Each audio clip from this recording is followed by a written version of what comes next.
दोस्तों, आपका स्वागत है आपके अपने चैनल साइंसर रिसर्च एकेडमी में। आज हम देखने वाले हैं सत्य की जीत, जो किस जिलों के लिए उपयोगी है। बिजनौर, लखनऊ, रामपुर, पीलीभीत, इटावा, झांसी, बलियापुर, प्रतापगढ़ जनपदों के लिए उपयोगी है। देखिए, यहाँ पर हमने फिक्स लिख दिया क्योंकि ये फिक्स है। क्वेश्चन जो फिक्स आता है ही आता है। आप देख सकते हैं कितनी बार आया गया है। खंड काव्य का सारांश लिखना है, या इसी को कह सकते हैं खंड काव्य का कथा सार लिखना है। तो मैं आपको कुछ इस प्रकार से बता रहा हूँ। चलिए दोस्तों, साइंसर रिसर्च एकेडमी में आपको यह मिलता है सत्य की जीत का खंड काव्य का सारांश। जैसे दिया गया है, कविवर द्वारिका प्रसाद महेश्वरी द्वारा रचित सत्य की जीत खंड काव्य महाभारत से लिया गया है। क्योंकि ये किसके द्वारा रचित गया है, तो महेश्वरी द्वारिका प्रसाद महेश्वरी के द्वारा ये रचित किया गया, मतलब उसके द्वारा लिखा गया है। और किस बात के लिए लिखा गया है, तो द्रौपदी के चीरहरण की घटना का वर्णन किया गया है। इस खंड काव्य का सारांश इस प्रकार से, आप यहाँ से भी लिख सकते हैं, लेकिन अगर यदि आप इतना लिख रहे हैं, इंट्रोडक्शन दे रहे हैं तो और अच्छी बात है, लेकिन आप यहाँ से भी लिख सकते हैं। चलिए आगे देखते हैं। इस खंड काव्य का सारांश इस प्रकार है कि युधिष्ठिर दुर्योधन द्वारा आयोजित ध्रुत, या यहाँ पर आप जुए का क्रीड़ा लिख सकते हैं, में अपना सब कुछ हारने के बाद द्रौपदी को भी हार जाते हैं।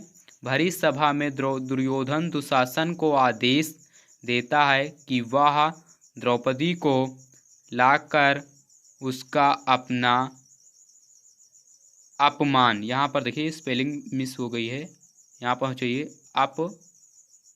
अपमान हो चाहिए, ठीक है, अपमान करे। दुशासन द्रौपदी का बाल खींचते हुए उसे सभा में लाता है, तो द्रौपदी यह सह नहीं पाती है और भरी सभा में सिंह के भांति न्याय के लिए दुशासन को चुनौती देती है और कहती है, अरे दुशासन निर्लज्ज, देख तू नारी क्रोध। यदि आप इसको भी लिख दे रहे हैं या इसको नहीं लिख रहे हैं, सीधे ये नीचे वाली लाइन लिख रहे हैं, तब भी ठीक है। लेकिन आप अगर यदि इसको ब्लैक पेन से आप एग्जाम लिख दे रहे हैं तो एग्जामिनर देखकर खुश हो जाएगा, और आपको जितने नंबर का यह होगा उतने नंबर में आपको फिक्स नंबर मिल जाएंगे, क्योंकि मैंने इसको पहले से ही फिक्स लिख दिया है, ठीक है। तो अरे दुशासन निर्लज्ज, देख तू नारी क्रोध। हे दुशासन निर्लज्ज मतलब लज्जाशील, मतलब जिसके पास लज्जा तनिक भी नहीं होती है उसे कहते हैं निर्लज्ज। तो हे दुशासन निर्लज्ज, देख तू नारी का क्रोध, नारी का मतलब स्त्री का क्रोध देख।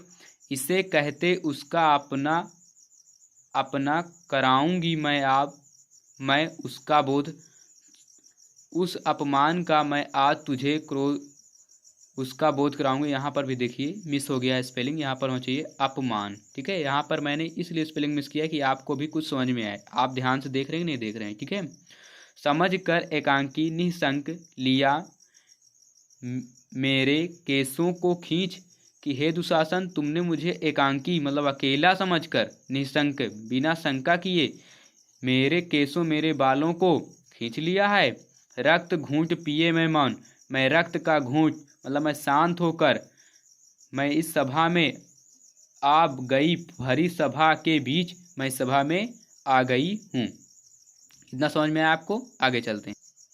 इस दहाड़ से द्रौपदी दुशासन को दुर्गा के रूप में दिखाई देती है और वह कांप जाता है और चीर खींचने में स्वयं को असमर्थ बताता है। सभी सभाप्रद कौरवों की निंदा करते हैं, द्रौपदी के सत्य और न्यायपूर्ण पक्ष की प्रशंसा करते हैं।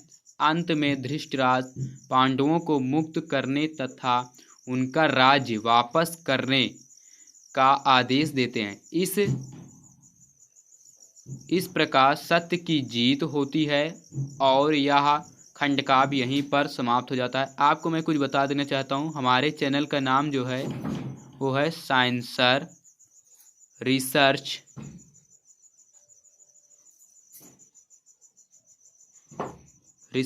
एकेडमी है, ठीक है। ये मेरा चैनल है, आप इस पर बच्चों को लाइए और उन्हें अच्छा ज्ञान प्रोवाइड कीजिए, ठीक है। थैंक यू दोस्तों।